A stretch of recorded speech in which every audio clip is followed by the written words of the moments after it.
Columbus's landing in the light of a new global awareness of interdependence. So we could have used that word as well as reconciliation and well-being. The emerging notion actually of interdependence. Further meetings generated a veritable fleet of proposals. One of these proposals, promoted by Plexus International, is now reaching fruition. Here, a reconciliation forum to address the question of what will constitute well-being in the 21st century for all the inhabitants of the globe. I should mention that our focus on well-being, as you already know, was the result of two preparatory meetings in the office of my friend Professor Carlo of the University of Rome in January and June of 1990. I should also mention that the lovely setting of San Pietro Island as the site of the forum was not an arbitrary choice. I was here, this is my third trip, and it would have been my choice in any case. The members of the Christopher Columbus Consortium felt that this particular location would have deep political significance. For many of us, the initial idea of cultural navigation led quickly to the question of cultural identity. And already I've heard at least 3 references to this site in relationship to cultural identity. And for geopolitical reasons, what better place than to locate our deliberations in the center of the western Mediterranean Sea.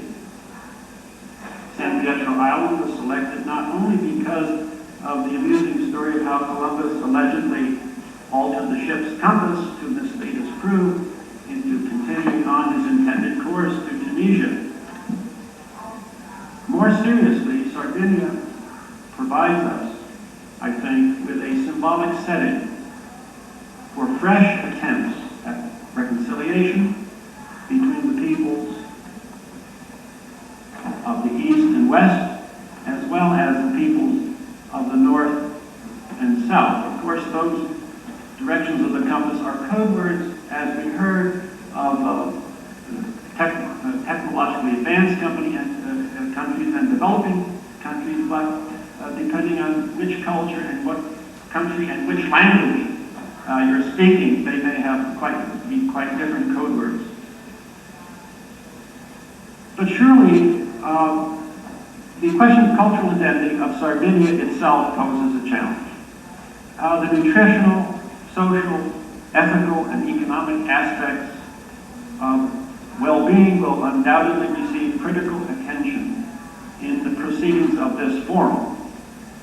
But surely the artistic and aesthetic dimensions of life, the life as we live it, must figure in any formulation of a comprehensive vision of well-being.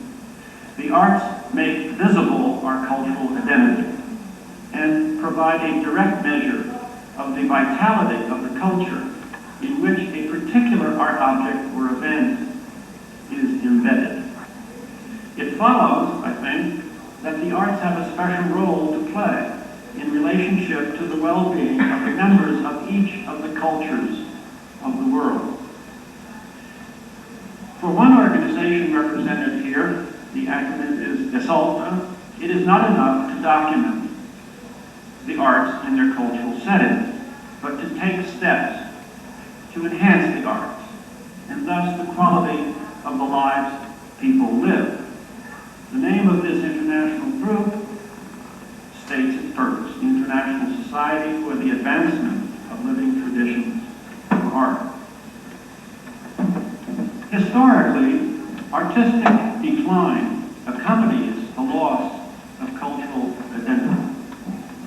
The felt need to preserve the meanings of a tradition in modern life is directly proportional to the loss of spiritual and material well-being of the artists and artisans sustaining their own culture. Western solutions to the world's misery, suffering, and destruction have tended in the 20th century to be technological and humanistic. That is, the solutions offered. Whereas earlier they tended to be religious or political solutions. In the name of science, human nature, or God, the assumption underlying these solutions is that they transcend culture and have universal efficacy. In contrast, some of us believe that the very meaning of doing good, in English, doing good for others, is culture-bound, as is the word art itself. Cultural crises, whether caused by natural or man-made, and we have plenty of examples today from Somalia across the world, whether they're caused by forces from outside or within a particular culture, are ideally to be resolved on the terms set by the affected culture. What this ideal suggests is that there should be no, quote, privileged discourse in multicultural exchange. Even though we're speaking English and Italian here, there should be no privileged discourse. Whether that's a discourse of a discipline like philosophy, theology, sociology, and so on.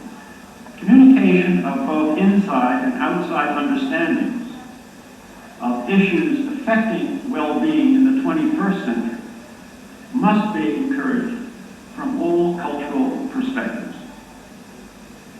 Our Reconciliation Forum should provide us with just such a human context.